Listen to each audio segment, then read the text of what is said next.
Hello, everybody, and welcome to a brand new episode of the Playlist Podcast with me, your host, Jack Willard, joined as always by my co-host, Gemma Roots. Hello. Hi, guys. Hope everyone's doing well. And also on the show this week with us, we have got 1/3 of the underground band Haar. We're joined by one of its members, Thomas Brogan. Hello. How you doing? Hello. You all right? Yeah, I'm good. Thanks, man. Thanks for having me on. You're welcome. You're welcome. Great to have you on the show. Thank you. Yeah, thank you for joining us on this lovely Sunday evening. It's not that lovely here. It is blowing an absolute gale out of my window here. So if you hear any odd rattling noises, I think it's probably the tree outside rattling against my window. Okay, fair enough. You've got a storm due, haven't you, this evening? Yeah, so we seem to be plagued by storms. We had one yesterday, and then that was gone, and a new one's here today. Storm Corrie. I don't know if in any way it's linked to Coronation Street, but it's Storm Corrie anyway. For our international listeners, Coronation Street is a British soap drama, by the way, just to let you all know. People might be like, what the hell is he on about?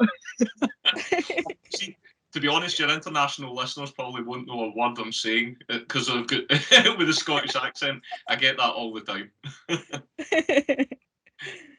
Love it. To be fair, half the time they probably don't even know what me and Gemma are on about. Let's be honest. No. Oh, damn. All right. Okay. So, obviously I know I've already introduced you, but did you want to just tell us a little bit about yourself and about the band as well? Yeah, sure. So I am the lead singer of the band. It's kind of grown. It started off with just two of us, myself and Duncan, who's the guitarist in the band. And in the last kind of 6 months, we've added on three other guys. We've added on Kev, who's a guitarist, Cammy, who's our bass player, and Danny, who's on drums. So we've now grown into a 5-piece. So we're kind of all based in Glasgow, and we're just working on our first album. So it's still early days for us, but we're enjoying the journey. That's great. So how did you and the other guys meet then? How did you start the band?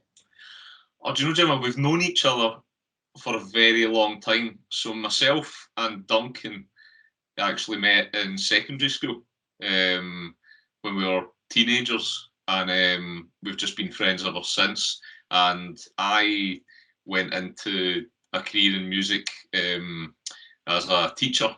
So I'm a high school music teacher as my day job, and Duncan went into a career of sound engineering. So we've always kind of crossed paths in that as well, but never actually worked together despite being mates. And we started writing songs together, and it grew from there. And then his brother is Kev, the other guitarist, and so he came on board too.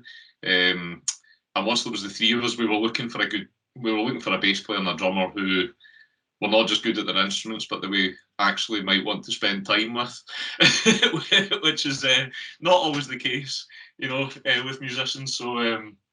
So I had two guys in mind, in Cammy and Danny, who had played previously with in a Bruce Springsteen tribute, of all things, and we just had a really good connection. So asked if they wanted to kind of join in, and that's how it's been. So yeah, we've all known each other for quite a long time, so it's been quite an easy process, kind of getting together for that reason. No awkward silences, Nice. So with you being 5 of you now, then are you all kind of got like the same musical inspirations, or is there a wide range? That's a good question. I mean, I think we've probably got some interests that inevitably are similar and cross, but I would say we've also all got quite varied backgrounds. I mean, I don't think I've ever mentioned this before in any interview, but my first study was actually saxophone at uni. Hence the Bruce Springsteen tribute. I played saxophone in that, and then I've done kind of just about everything you could imagine with that, including jazz and pop stuff, even a bit of jamming along with DJs and kind of dance music and things like that. So I would say my taste in music is extremely diverse. But when it came to writing songs, I kind of was naturally drawn to the music that I listened to as a kind of teenager, growing up. A lot of the indie bands, particularly of the 90s and the 80s, bands like The Cure and the Smiths and Pixies and all that kind of stuff. Whereas I think Duncan and Kev grew up listening to kind of like Led Zeppelin and then Oasis. But even nowadays, they've got a very diverse kind of taste as well. And then Cammy is the bassist, but he also plays double bass, so he has a lot of orchestral training. I would say we often kind of joke in that Cammy basically will always know how to play everything. We all have to learn what to play, but he just already knows it because he's just one of these guys that can just play pretty much anything immediately. So he's a good guy to have on board. And then yeah, Danny's the spring chicken of the band, so he's the youngest of the band, and he brings lots of his own influence as well, particularly bands that we probably never heard of because they're more recent, which shows our age. But yeah, so I would say it's quite a happy marriage of all these different styles. But as chief kind of songwriters, myself and Duncan probably have. You can probably hear it in the songs, a lot of influence from the kind of 90s kind of guitar indie bands of that day, and we tried to keep it fresh. Though don't think we ever went into it thinking we're going to try and write a song like this. It just kind of goes its own way, and we let it do that, which hopefully is a good thing in the long run. You know, it means we're not too samey. Perfect.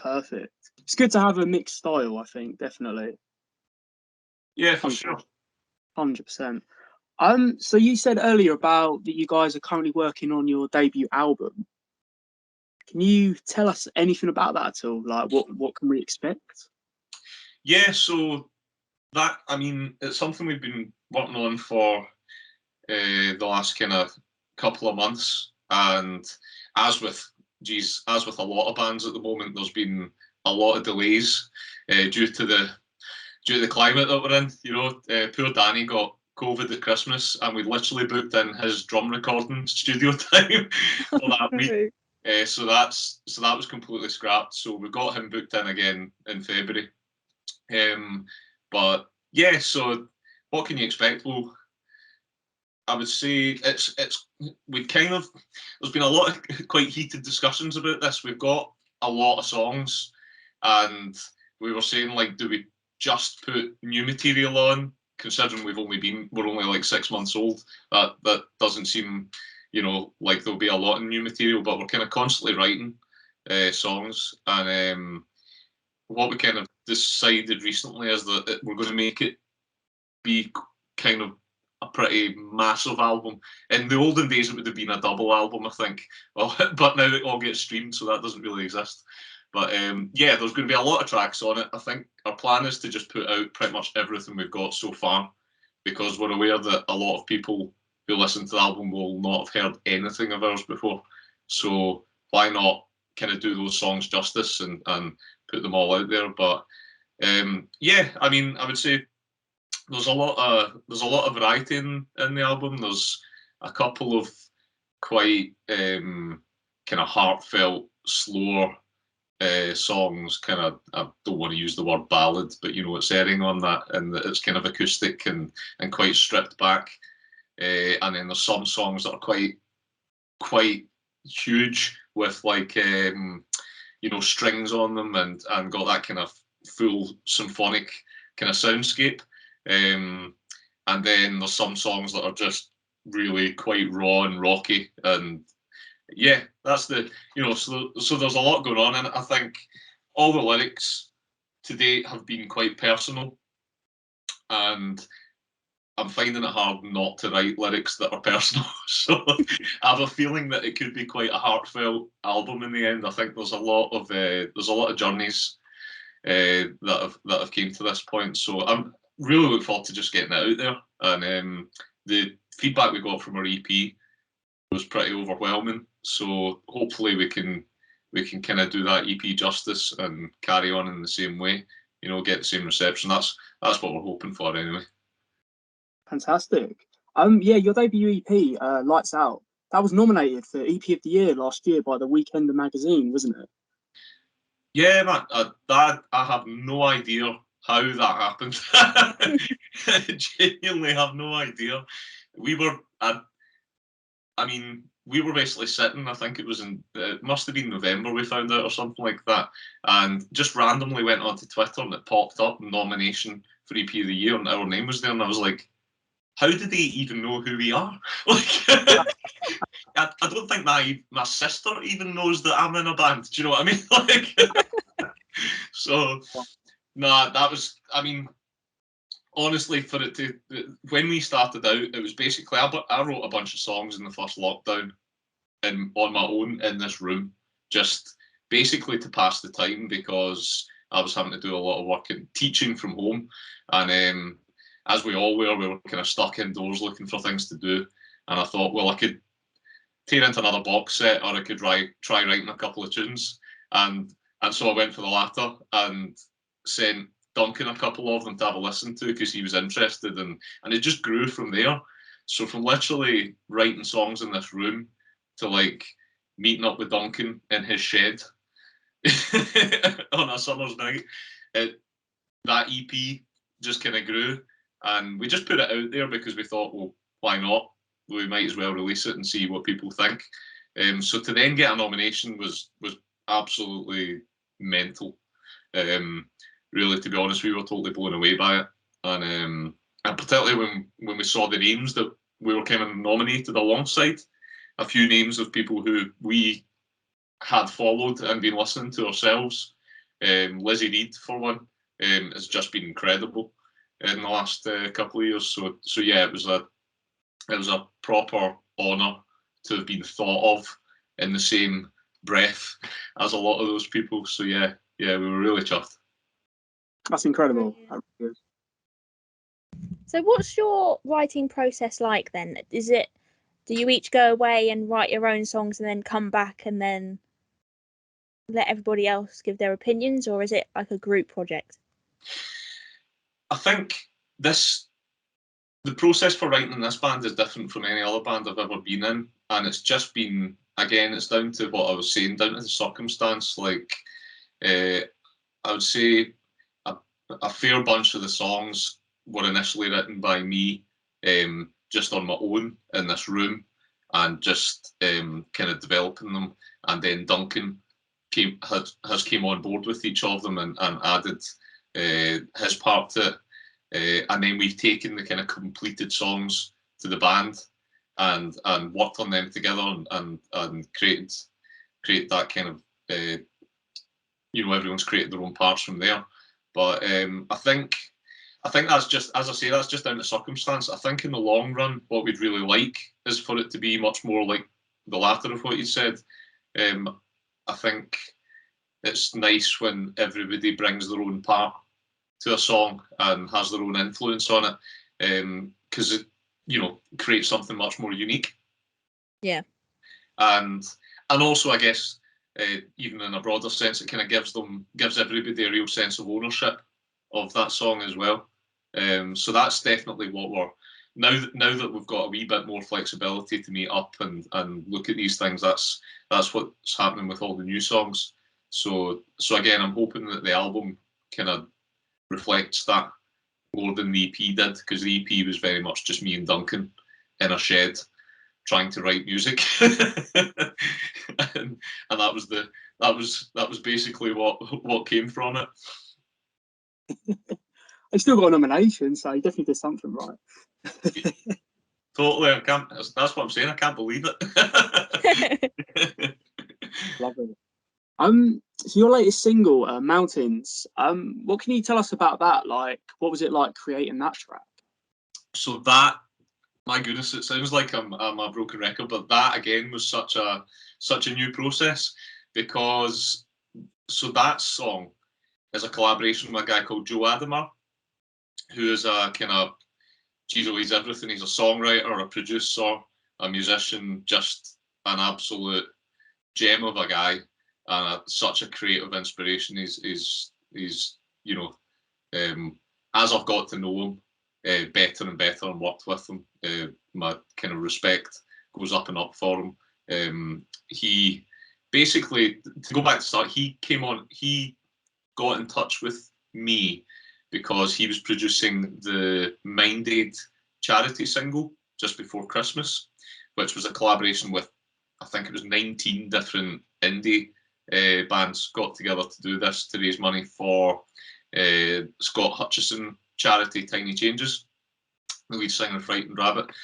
So it was all about raising money and awareness for mental health. And Joe produced that and got in touch with me separately after I'd sent him my parts, and said that he was very complimentary, and said that he'd love to kind of work together if we were interested, maybe do some production and stuff. And I was obviously over the moon, delighted to do that. And he just out of the blue sent me an instrumental that he'd written, I think a while ago, and it was the instrumental for Mountains. So he had all the guitars and the instruments down, but he'd never put a vocal to it, and he'd never put a melody. So he just asked if I wanted to have a go at it. So I just kind of sat and tried some ideas out, and it grew from there. And we were both, once we got it together, we were both thinking, yeah, this is actually something we're quite proud of. So let's release it as a collaborative single. And again, the reception from that's been amazing. I think what's been really nice is that because it's a collaboration, we've had the chance to kind of get that song to people we would never have known otherwise, or on Joe's side of things, and vice versa. We've hopefully introduced him to quite a lot of listeners as well, and he ultimately is now going to actually produce our album as well. So it's, that working relationship will hopefully continue for a long time to come, and develop as we keep going. So yeah, it's been that. Mountains was an amazing kind of starting point, hopefully, for that whole journey that we're going on with Joe. Fantastic. So could you tell our listeners a bit about what the song's about? Yes. So as I say, the lyrics, it's funny, I only remembered this recently because I couldn't remember why Mountains was the name. And the reason I was thinking about it is because a pal got in touch and said, "Oh, I know you're a big Biffy Clyro fan, Tom, but you shouldn't have ripped their song off with Mountains." And I was like, oh my God, I never even thought about that. I've completely forgotten that Biffy Clyro had written a song called Mountains. And they are one of my favourite bands of all time, so I felt terrible that I'd done that. But then I felt less bad because I remembered that Joe had sent it and the instrumental was actually called Mountains. So that wasn't my lyric. It was his title. And I just tried to tap into what that might be about, and kind of listen to the music and think what it would be about. And it kind of brought up a lot of memories for me of different times in my life and previous relationships where, it was this desire to make this relationship work, despite the fact that we were it felt like we were always drifting apart from each other, and like everything was up against us, but despite all of this, I was desperate to make it work and desperate to find a way of keeping it together. And that's where those lyrics came from. So the kind of main lyric being that I would move mountains for you if I could. That was a very personal reflection on how I felt at the time. But the verses kind of explore the fact that ultimately we were very much destined to be apart. So yeah, A really cheery subject, as you can tell. But, you know, one that I think probably many people can empathise with and probably connect with. Mm. Totally. So besides hopefully getting the debut album out, what other plans have you got for 2022? So I guess the biggest thing we want to be doing is gigging a lot more, because up till now we've just not been able to. I mean, we only formed as a band in August, so we had a couple of gigs booked in for the end of last year, and one of them was cancelled sadly, and one of them fortunately went ahead. So we've only actually done one gig. we literally only had one gig as a band together, which is just bonkers. So that's the plan, is just to get out there and get gigging as much as possible, and playing to people and playing as a band, and experience that. I mean, for me, that's the biggest thing. That's the thing that I think brings me back to music every time, is that feeling of being on stage and the adrenaline that you get from it and the buzz of playing to folk. There's just nothing like it. And you know, because it all stopped during lockdown, when we went back to when we did our debut gig in October, I remember just before we went on stage thinking to myself, why are you so nervous? Like, you've done this a million times before. I was literally shaking, and I was kind of like, well, it has actually been so long, and this is the first time like performing these songs that are, as I say, are pretty personal to me. And it's also the first time that I've ever been the frontman for a band. I've played in many bands, but I've never been the frontman. So I think all those things together probably exacerbated those nerves. But yeah, no, definitely plan for 2022 is to get out gigging as much as possible. We've got 2 gigs in the diary confirmed. We've got 1 gig that we're about to announce, but we haven't yet. And we're waiting for the go-ahead to do so, but we're quite excited about that.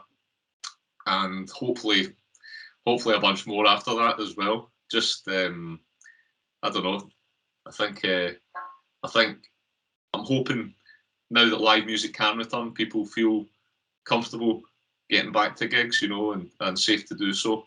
That's what we hope for, and yeah, that's, I don't know, totally buzzing to be getting back to that. Our first gig back's on Saturday, and we can't wait. Awesome. Where would be your dream music venue to play at?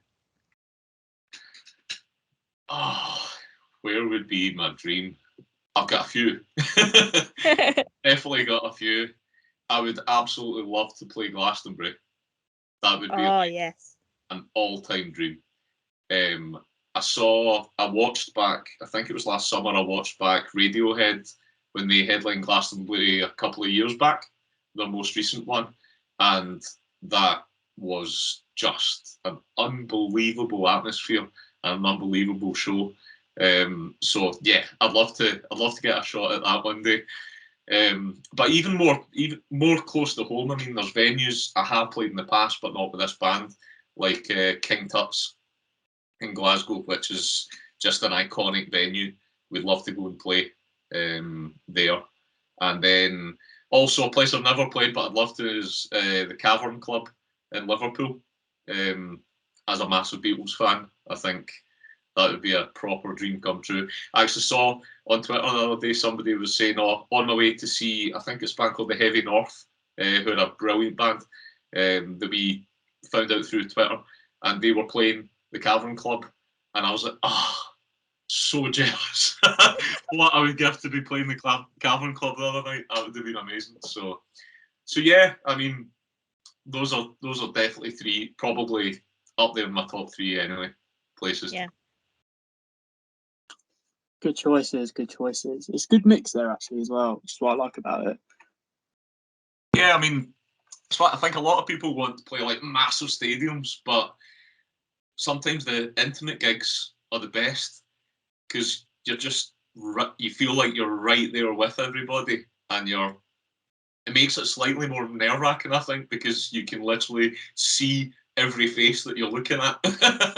And of course the fear is that you're going to look at a face who's not looking too happy.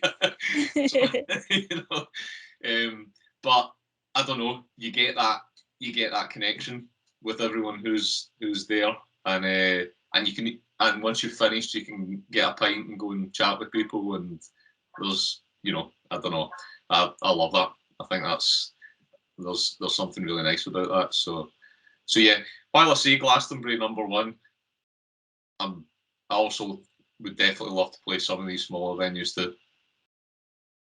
Yeah, absolutely. I mean, especially the Cavern Club, like that is so iconic, so iconic. Yeah.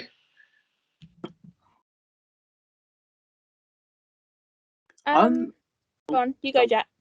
I just wanted to take it back to when you said about this is the first time you've been the front man in a band. Like, what was that like, transitioning from, you know, not being the front man to then becoming the front man? Do you know, to be honest, Jack, I would say the transition is still happening for me. Particularly because we've only done one gig. So, I mean, I was talking about how nervous I was in October. I'm absolutely shiting myself for Saturday as well. I think I've got confidence in myself enough that I know that once we start playing, I'll just get into it, and it'll all be fine. But there's something about being responsible for like that interaction with the audience. Never mind actually having to sing as well. Like, you know, having to lead the vocal is definitely something that will take time for me to develop my confidence. And I'm not ashamed to say that's inevitable. You know, I think that's inevitable for any frontman in a band. But yeah, it's been really I've loved it more than I thought I would. Initially, I was really hesitant to take that role on, but I think I've loved it because I don't know, I'm just excited to kind of explore that and explore what I'm capable of. And after that first gig, whilst I thought it went really well, on reflection, I was like thinking back, and I was like, I don't actually remember moving the whole gig. like I'm not entirely sure if I was glued to the spot in fear, but I can't remember actually moving at all, and that is not me. Like, I'm usually dancing about like a total idiot. So on Saturday night, that's my plan. I need to make sure that my feet are moving and that I'm going for it. And we've got a few wee surprises in store in relation to that we've kind of worked in as a band. So hopefully the people who come back to see us on Saturday will see a bit of a development there. But yeah, the process is still underway, and I mean, whilst I'm kind of taking on the lead vocals now, we're lucky in that the band is basically full of brilliant singers, and you know, having grown up with the Beatles, where all four of them sang at different times, you know, I think we're not afraid to explore that within the band. That could actually be a really nice kind of unique facet to the band, is maybe to explore that. So we haven't done so yet, but I'm hoping that we maybe can, because yeah, it'd be cool to hear how that could translate for some of the other boys in the band too.